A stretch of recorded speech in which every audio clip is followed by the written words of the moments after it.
Teman-teman, banyak orang merasa sudah aman secara finansial hanya karena mereka punya emas. Tapi kenyataannya, 90% orang salah cara nabung emas.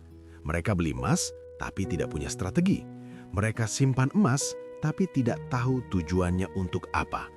Bahkan ada yang beli emas hanya karena ikut-ikutan tren atau takut ketinggalan momen. Padahal kalau kita lihat sejarah, emas selalu punya peran penting dalam menjaga nilai kekayaan. Dari zaman kerajaan kuno sampai era modern hari ini, emas tetap dihargai. Saat krisis global terjadi, saat inflasi tinggi, saat mata uang melemah, orang-orang besar justru lari ke emas.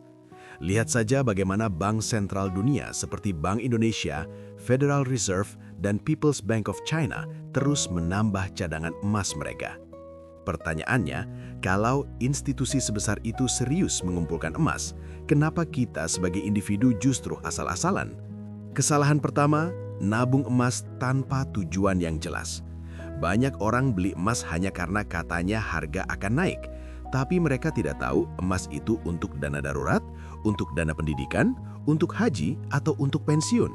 Akhirnya ketika ada kebutuhan mendesak, emas dijual di waktu yang salah.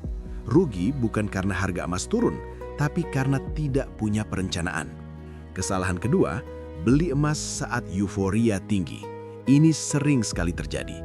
Ketika harga emas naik tajam dan semua media memberitakan bahwa emas tembus rekor, orang berbondong-bondong beli. Mereka masuk di harga puncak karena takut ketinggalan. Padahal strategi nabung emas yang benar adalah konsisten, bukan emosional. Bukan ikut-ikutan, tapi disiplin. Kesalahan ketiga, tidak memahami selisih harga beli dan jual. Banyak yang kaget ketika tahu harga jual kembali lebih rendah dari harga beli. Mereka pikir emas pasti langsung untung, padahal ada spread. Kalau beli untuk jangka pendek, potensi rugi sangat besar. Emas bukan alat trading cepat untuk pemula. Emas adalah alat lindung nilai jangka panjang. Kesalahan keempat, tidak memperhatikan bentuk emas yang dibeli. Ada yang beli perhiasan lalu menganggap itu investasi murni. Padahal perhiasan ada biaya desain dan ongkos pembuatan. Saat dijual kembali, nilainya tidak sama dengan emas batangan. Untuk tujuan investasi, logam mulia batangan jauh lebih efisien karena harga mengikuti kadar dan beratnya secara langsung. Kesalahan kelima, tidak konsisten. Bulan ini beli, 6 bulan berhenti, lalu baru beli lagi saat harga sudah jauh lebih tinggi. Nabung emas itu seperti menanam pohon, butuh waktu dan konsistensi. Bukan soal siapa yang mulai duluan, tapi siapa yang disiplin lebih lama.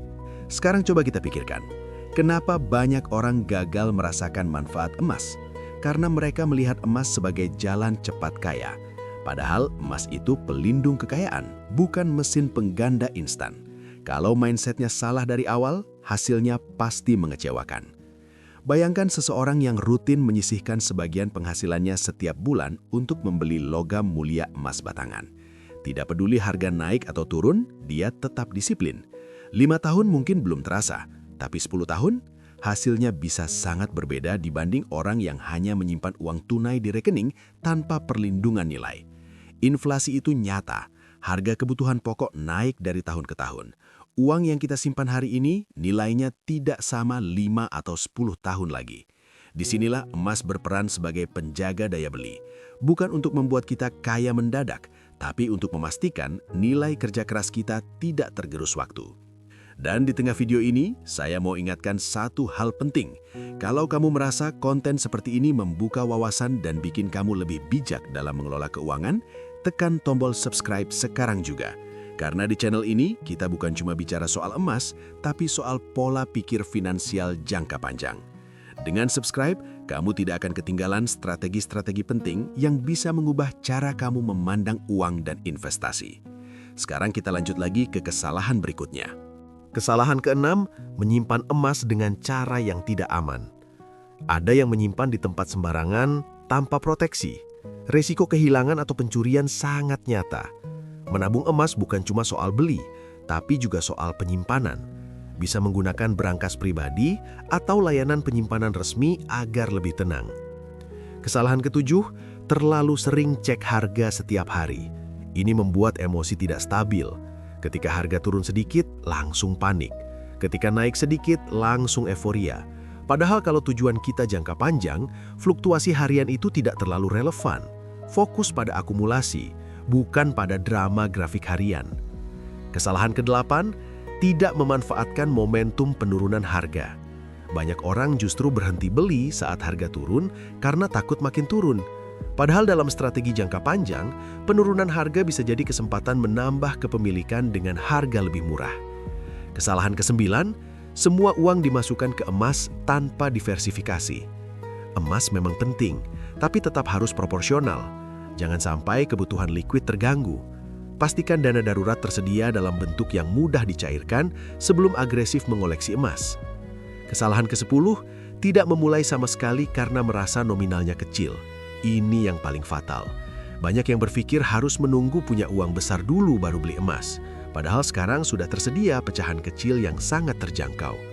Justru konsistensi dari nominal kecil itulah yang membentuk hasil besar di masa depan. Teman-teman, emas itu bukan soal gaya, bukan soal pamer koleksi. Ini soal disiplin, kesabaran, dan visi jangka panjang. Kalau 90% orang salah cara nabung emas, kamu punya kesempatan masuk ke 10% yang benar-benar paham strategi. Di video ini juga sudah saya sediakan keranjang emas di bawah. Kalau kamu memang serius ingin mulai atau menambah kepemilikan logam emas batangan, kamu bisa langsung cek dan pilih sesuai kemampuanmu. Jangan tunggu sempurna, jangan tunggu kaya. Mulai dulu dengan yang kamu bisa hari ini. Karena pada akhirnya, yang membedakan orang yang siap menghadapi krisis dan yang panik saat krisis bukanlah siapa yang penghasilannya paling besar, tapi siapa yang paling disiplin menjaga nilainya. Emas bukan sekedar logam kuning, ia adalah simbol perlindungan, kestabilan, dan kesabaran. Dan keputusan untuk menabung emas dengan cara yang benar bisa menjadi salah satu keputusan finansial terbaik dalam hidupmu. Sekarang kita masuk lebih dalam lagi.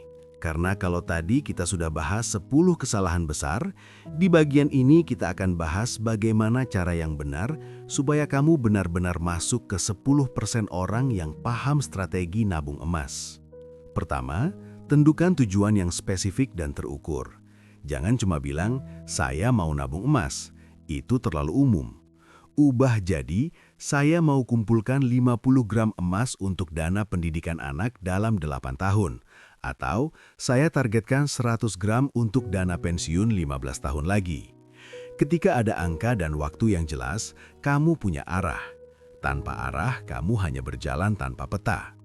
Kedua, gunakan strategi rata-rata harga atau dollar cost averaging.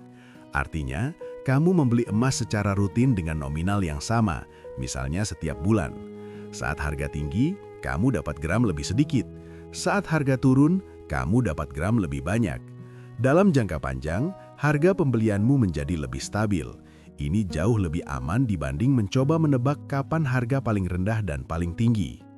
Ketiga, prioritaskan logam emas batangan dibanding perhiasan untuk tujuan investasi. Emas batangan memiliki kadar yang jelas, sertifikat lesmu dan harga jual kembali yang lebih transparan. Fokus pada berat dan kemurnian, bukan pada tampilan. Karena dalam investasi, fungsi jauh lebih penting daripada gaya. Keempat, pisahkan emas untuk investasi dan emas untuk koleksi. Kalau kamu suka perhiasan, tidak masalah, tapi jangan campur mindsetnya. Emas investasi adalah alat lindung nilai. Emas koleksi adalah gaya hidup. Dua hal ini berbeda. Kelima, pahami bahwa emas bekerja paling baik dalam jangka panjang. Jika kamu berharap dalam 3 bulan langsung untung besar, kamu sedang bermain di area spekulasi. Tapi jika kamu sabar 5, 10, bahkan 20 tahun, emas seringkali menunjukkan kemampuannya menjaga daya beli. Sejarah sudah membuktikan, dalam banyak periode krisis global, emas tetap bertahan ketika aset lain terpukul. Sekarang saya mau ajak kamu berpikir realistis. Dunia tidak selalu stabil. Ketegangan geopolitik, inflasi, kebijakan moneter, semuanya bisa berubah cepat. Saat ketidakpastian meningkat, emas sering kembali dilirik sebagai aset aman, bukan karena ajaib, tapi karena nilainya diakui secara global. Namun ingat, emas bukanlah satu-satunya solusi. Ia adalah bagian dari strategi besar pengelolaan keuangan. Pastikan kamu sudah punya dana darurat minimal 3-6 bulan pengeluaran sebelum terlalu agresif membeli emas. Pastikan juga kamu tidak berhutang konsumtif berbunga tinggi sambil menimbun emas. Itu strategi yang tidak efisien. Berikutnya, disiplin adalah kunci utama. Banyak orang semangat di awal, tapi berhenti di tengah jalan. Nabung emas bukan soal motivasi sesaat, tapi sistem. Buat jadwal tetap. Misalnya setiap tanggal gajian, langsung sisihkan sebagian untuk beli logam emas batangan. Jangan tunggu sisa. Kalau menunggu sisa, biasanya tidak pernah ada. Dan disinilah mental kuat dibutuhkan. Ketika harga turun, jangan panik.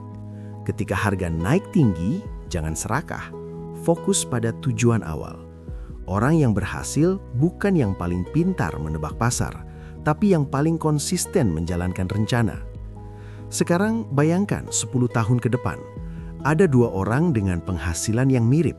Yang satu rutin mengoleksi emas sedikit demi sedikit, yang satu lagi selalu menunda karena merasa nominalnya terlalu kecil.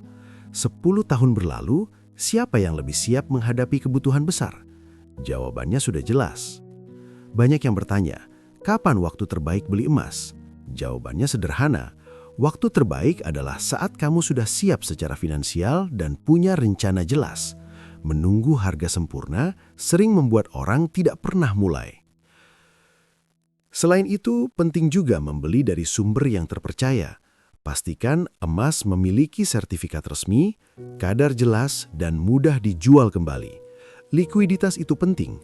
Jangan sampai saat butuh dana cepat, kamu kesulitan menjualnya. Sekarang saya ingin kamu jujur pada diri sendiri. Selama ini, apakah kamu nabung emas dengan strategi atau hanya ikut-ikutan? Apakah kamu punya target gram yang jelas atau hanya beli sesekali tanpa arah? Kalau setelah menonton ini kamu merasa mendapat perspektif baru, jangan berhenti di sini. Tekan tombol subscribe sekarang juga, karena setiap minggu kita akan bahas strategi keuangan, pola pikir investasi, dan cara membangun kestabilan finansial dengan lebih cerdas. Jangan sampai kamu ketinggalan insight penting berikutnya. Dan untuk kamu yang memang sudah siap mulai atau ingin menambah koleksi, di bawah video ini sudah ada keranjang emas yang bisa langsung kamu cek. Pilih logam emas batangan sesuai kemampuanmu. Tidak perlu langsung besar, mulai dari yang kecil tapi rutin. Ingat, yang membangun hasil besar bukan nominal awal, tapi konsistensi jangka panjang. Jangan tunggu krisis datang baru sadar pentingnya perlindungan nilai. Jangan tunggu harga terlalu tinggi baru menyesal tidak mulai lebih awal. Setiap gram yang kamu kumpulkan hari ini adalah bentuk perlindungan untuk masa depanmu. Karena pada akhirnya, emas bukan hanya tentang keuntungan, ia tentang ketenangan, tentang rasa aman, tentang kemampuan menjaga hasil kerja kerasmu dari gerusan waktu dan ketidakpastian. 90% orang salah cara nabung emas karena mereka tidak punya strategi, tidak sabar, dan tidak disiplin. Sekarang kamu sudah tahu caranya. Tinggal satu pertanyaan. Apakah kamu akan tetap jadi bagian dari 90% atau mulai masuk ke 10% yang benar-benar paham dan bertindak?